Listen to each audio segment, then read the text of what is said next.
నమస్కారం గంటారావానికి స్వాగతం. ముందుగా ప్రధాన అంశాలు. తెలంగాణ దార్శనికతను ముందుకు తీసుకువెళ్లేలా ఢిల్లీలో సమీక్ష. పొరపోరులో విజయంపై సీఎం మంత్రులకు ఏఐసీసీ అభినందనలు. రాష్ట్రంలో ప్రజాస్వామ్యం కూనీ అయిందని బీఆర్ఎస్ విమర్శ.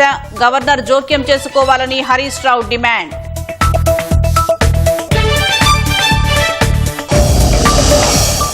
మూసీ పునరుజ్జీవానికి వేగంగా సర్కారు అడుగులు. ఫేజ్ 1 భూసేకరణ కోసం గ్రామ సభల్లో అభిప్రాయ సేకరణ.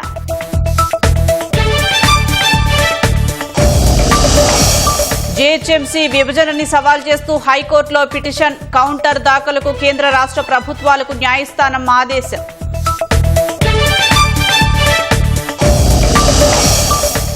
సూర్యాపేటలో జిల్లాలో ఓ ప్రియుడి ఘాతుకం. పెళ్లికి అంగీకరించలేదని ప్రేయసిపై సుత్తితో దాడి.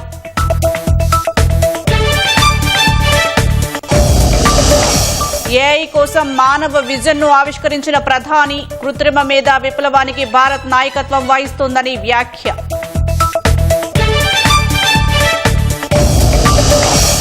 ఏఐలో సరికొత్త విప్లవాన్ని తెస్తామన్న రిలయన్స్ ఇండస్ట్రీస్. 7 ఏళ్లలో 10 లక్షల కోట్ల పెట్టుబడులు పెడతామని వెల్లడి.